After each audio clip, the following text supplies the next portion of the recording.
Well, you have to stop listening to lobbyists. You know, I was not a big person for lobbyists. They're snakes. They get a lot of money. Incoming Chief of Staff Susan Wiles, incoming Attorney General Pam Bondi both cut their teeth at Florida-based lobbying firm Ballard Partners. Susie likes to stay sort of in the back, let me tell you. The ice maiden, we call her the ice maiden. She met with President-elect Trump last week, fueling speculation that she could join his administration.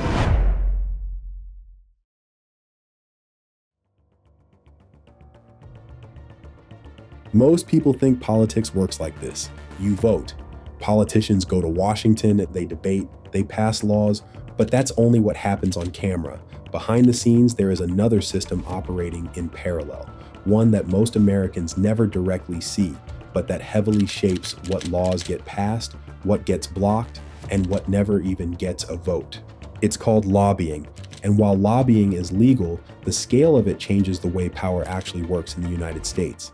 In Washington, influence isn't evenly distributed. It follows money. Lobbying means trying to influence government decisions. Lobbyists meet with lawmakers. They provide research, draft policy language, and argue for or against laws. In theory, this is not controversial. Lawmakers can't be experts in everything, so they rely on outside input. But in practice, lobbying has become a multi-billion-dollar industry. Corporations, trade associations, and wealthy interest groups hire professional lobbyists whose full-time job is to shape legislation in their favor. And that's where the imbalance begins, because not every voice in America can afford to hire a team of professional influencers in Washington. According to estimates from the Center for American Progress, business and industry lobbying outspends all other forms of lobbying by a wide margin, often cited as dozens of dollars spent by corporate interests for every dollar spent by public interest groups. In real terms, lobbying in the United States costs billions of dollars every year. In some recent cycles, total reported lobbying expenditures have exceeded $6 billion. That's roughly comparable to what is spent on federal election campaigns. But elections only happen every few years. Lobbying happens every single day. While voters focus on who gets elected, corporations focus on what happens after elections are over, because that is where policy is actually written.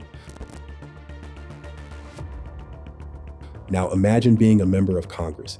Every day your schedule is filled with meetings, industry representatives, trade associations, corporate lawyers, policy experts funded by private interests. Many of these people know the legislation better than the lawmakers themselves. They bring data, reports, and carefully crafted arguments.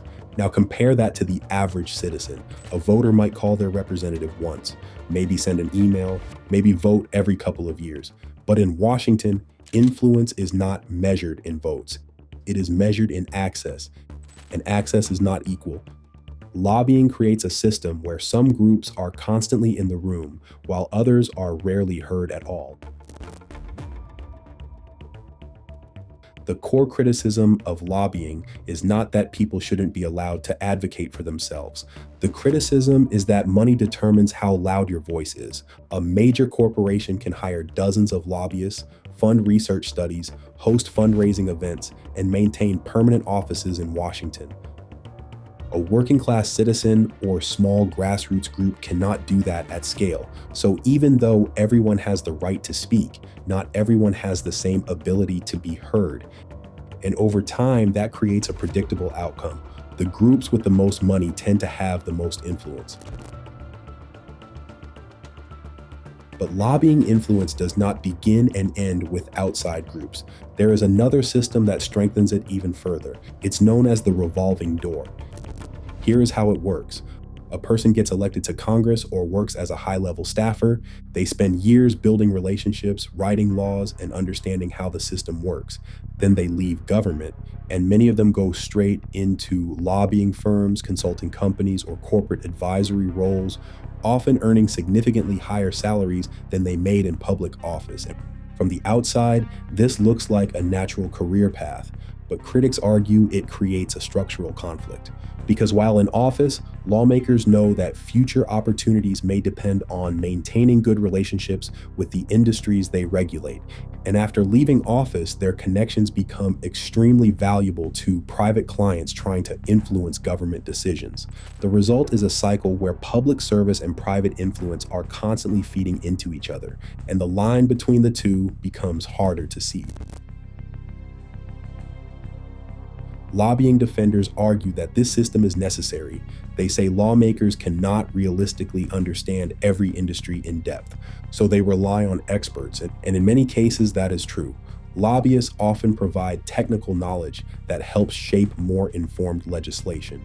But critics argue that the real issue is not whether lobbying exists, it's who can afford to participate at scale, because while all interests can technically lobby, only some can afford to do it continuously, professionally, and aggressively.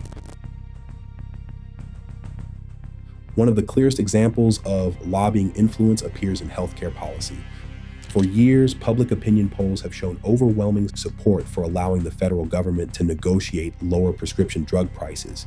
In some surveys, support has been as high as 80 to 90% of Americans. On paper, this looks like a rare issue with bipartisan agreement. But major reforms in this direction have repeatedly faced resistance in Congress. Why?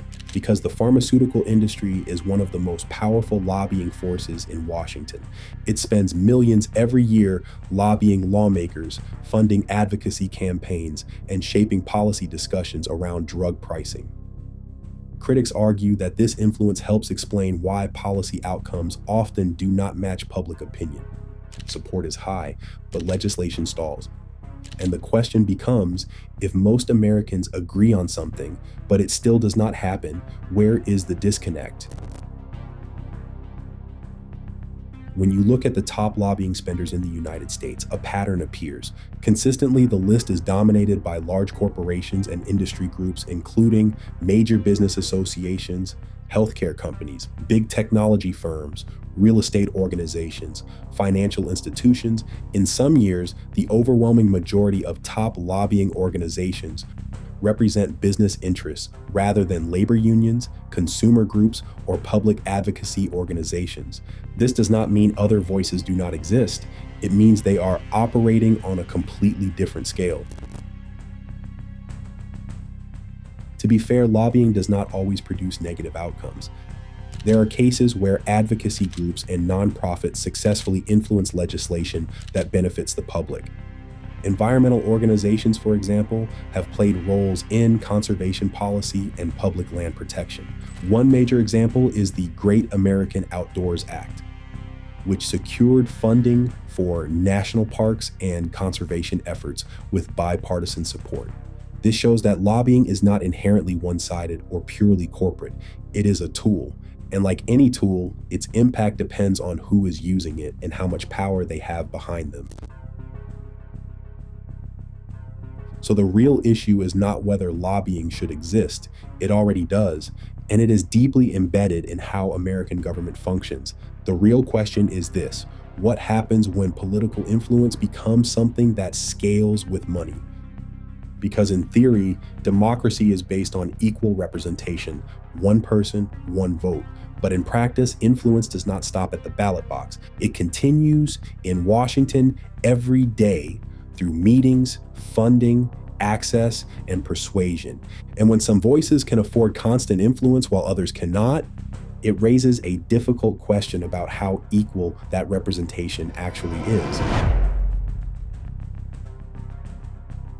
Lobbying is often described as a bridge between the public and policymakers, but bridges are not always equally accessible from both sides. Some groups cross that bridge every day, others rarely get the chance, and over time, the system begins to reflect not just the will of voters, but the sustained influence of those who can afford to stay in the room the longest. So the question is not whether lobbying exists. The question is what kind of system is created when influence itself becomes a resource that can be bought, scaled, and maintained. Because in a system like that, votes matter, but access matters too. And access is not distributed equally. If you got value from this video, make sure you like and subscribe for more documentaries that go deeper than what you see on the surface. And as always, my name is King.